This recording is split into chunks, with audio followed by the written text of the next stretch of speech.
Selamat pagi, Abang Inang dan saudara-saudara. Hari ini kita akan memulai pekerjaan dan aktivitas kita.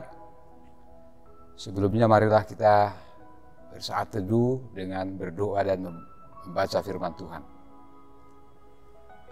Mari kita berdoa. Terima kasih Bapa di dalam surga, pada pagi hari ini kami merasakan kasih karunia Tuhan menghantarkan kami kepada hari yang baru melalui kesehatan, kekuatan, dan juga berkat yang kami rasakan. Bapa, hari ini kami akan memulai semua pekerjaan sepanjang hari ini.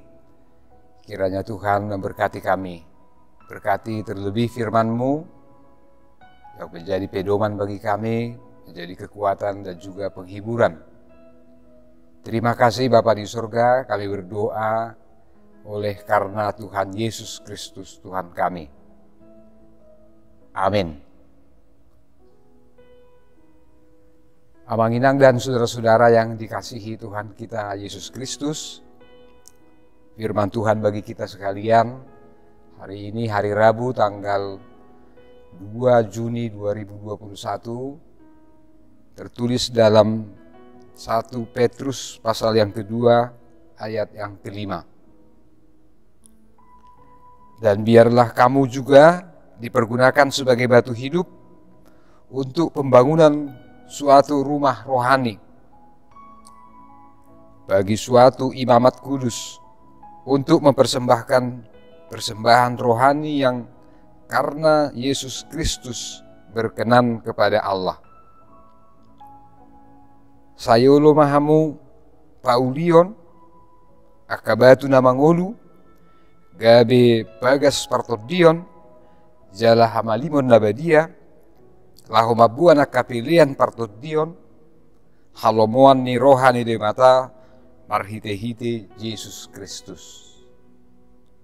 Demikian firman Tuhan bagi kita sekalian. Saudara yang dikasihi Tuhan kita Yesus Kristus, Alkitab seringkali menggambarkan persekutuan dan kehidupan orang Kristen di dunia ini sebagai sebuah bangunan rohani. Maka kita semua diibaratkan sebagai batu hidup yang menyusun bangunan rohani itu. Tiap orang Kristen adalah batu-batu rohani milik Allah. Dan kita semua mempunyai tugas supaya kita dipakai Tuhan untuk membangun sebuah rumah rohani yang disebutkan oleh Rasul Petrus. Sebagai orang Kristen, kita juga mengaku bahwa batu penjuru yang satu itu adalah Tuhan Yesus Kristus, tetapi kita semuanya adalah batu-batu rohani yang dipakai Tuhan untuk menyusun bangunan rohani itu. Seringkali dalam kehidupan kita ini, kita merasakan bahwa memang Tuhan ingin memakai kita melalui semua talenta, semua kebisaan dan anugerah yang Tuhan berikan kepada kita. Jika kita diibaratkan sebagai batu rohani yang menyusun bangunan itu, pertama-tama kita mesti menyadari sebagai orang Kristen, kita ini ibarat batu yang terdiri dari berbagai bentuk. Ada yang besar, ada yang kecil, ada yang kasar, ada pula yang halus. Dan warna-warninya pun mungkin berbeda-beda. Tetapi seorang tukang bangunan, dia akan meletakkan batu-batu itu, kemudian menyusun batu-batu itu sehingga menjadi sebuah bangunan yang kokoh. Kita semua sebagai batu tidaklah menjadi berguna jika kita tersendiri atau tidak ada di dalam susunan batu-batu untuk membangun sebuah bangunan itu. Nah, itulah gambaran yang disebutkan oleh Rasul Paulus di sini, betapa pentingnya orang Kristen, persekutuan orang Kristen sebagai batu-batu. Apakah batu yang besar atau yang kecil, yang kasar atau yang halus, tapi tidak ada yang tidak bisa dipakai oleh Tuhan. Semua kita tidak boleh menganggap karena batu itu lebih besar, dia lebih baik atau lebih rohani dari yang lain. Sebaliknya yang kecil tidak perlu merasa minder, tetapi semua batu bisa dipakai, disusun, dan kemudian menjadi bangunan yang kuat dan kokoh di tangan tukang bangunan itu. Oleh sebab itu, saudara-saudara, firman Tuhan hari ini mengingatkan kita bagaimana kita orang Kristen hidup menjadi batu rohani yang hidup. Yang pertama, kita perlu memperbaharui komitmen kita untuk mengikut Tuhan. Saudara, kita semua tahu bagaimana Rasul Petrus, orang yang pada awalnya kelihatannya suka tergopoh-gopoh, dia ceroboh mungkin. Suatu kali Rasul Petrus pernah berkata, "Guru, kemana saja engkau pergi, aku akan bersama-sama dengan engkau, bahkan sampai ke kematian." Tetapi kita semua mengetahui bagaimana Petrus menyangkal Tuhan Yesus sampai 3 kali. Tetapi Rasul Petrus bisa diubah oleh Tuhan.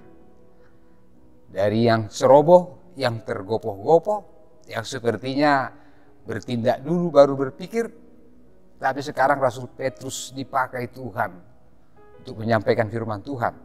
Dia mau memperbaharui komitmennya. Saudara-saudara, hari ini firman Tuhan ini mengingatkan kita supaya menjadi batu rohani yang hidup, kita perlu terus memperbaharui komitmen kita untuk mengikut Tuhan. Janganlah kita menjadi batu yang tersendiri, yang terpisah dari batu-batu rohani yang lain. Artinya, janganlah kita hidup secara egois, seperti sebuah batu yang terletak di pinggir jalan, dia tidak akan berguna, kecuali batu itu dipakai, disusun bersama-sama dengan batu yang lain, sehingga bisa menjadi sebuah bangunan yang kokoh. Memperbaharui komitmen kita hari ini berarti kita mau terus-menerus memperbaharui diri, mau terus-menerus memperbaharui kepribadian kita. Jika kita menjadi orang jujur, tetaplah menjadi orang yang jujur. Kalau kita orang yang dermawan, tetaplah kita menjadi dermawan. Jika kita suka menolong teman kita, tetaplah untuk menolong saudara yang lain. Jadi tetaplah memperbaharui komitmen dalam kehidupan kita ini. Yang kedua, firman Tuhan juga mengingatkan kita semuanya sebagai batu-batu, supaya kita membuang kehidupan rohani, kehidupan duniawi yang tidak diinginkan oleh Tuhan. Itulah sebabnya Rasul Petrus dalam ayat 1 Petrus pasal 2 ayat 1 mengatakan, "Karena itu buanglah segala kejahatan, segala tipu muslihat, dan segala macam kemunafikan, kedengkian, dan fitnah." Saudara, tentu saja kata membuang di sini, kita melemparkan, membuang, dan tidak mengambilnya lagi, tidak memungutnya lagi. Artinya kalau kita berusaha untuk memperbaiki diri, kita akan terus-menerus belajar dan tidak lagi kembali kepada kesalahan, pada hal-hal yang tidak diinginkan oleh Tuhan. Itulah yang disebutkan di sini, membuang segala kehidupan duniawi yang tidak diinginkan oleh Tuhan. Selebihnya saudara-saudara, jika Tuhan meminta kita menjadi batu rohani yang hidup, tentu Tuhan tidak menginginkan kita menjadi batu sandungan. Janganlah menjadi batu sandungan terhadap saudara kita yang lain. Tapi biarlah hari ini hidup kita menjadi berkat, menjadi pertolongan juga kepada saudara-saudara kita. Karena kita semua adalah batu-batu rohani yang hidup, yang menjadi milik Allah. Kiranya Tuhan memberkati kita sekalian. Amin. Terima kasih Bapa di surga, kami mendengarkan firman Tuhan yang mengingatkan kami betapa kami adalah batu-batu rohani yang hidup. Tuhan memilih dan menetapkan kami menjadi penyusun bangunan rohani. Dan dengan demikian Tuhan, kami menyadari semua yang ada pada kami, yang kami miliki adalah semata kasih karunia Tuhan. Biarlah hidup kami Tuhan sepanjang hari ini kami pakai sebaik-baiknya untuk menjadi batu rohani, bukan menjadi batu sandungan kepada yang lain. Biarlah Tuhan memakai kami untuk menyalurkan kasih karunia-Mu melalui cinta kasih, melalui pertolongan, melalui perhatian dan kepedulian kami juga terhadap sesama kami. Terima kasih Bapa di surga, dengarkanlah kami berdoa oleh karena Tuhan Yesus Kristus. Amin.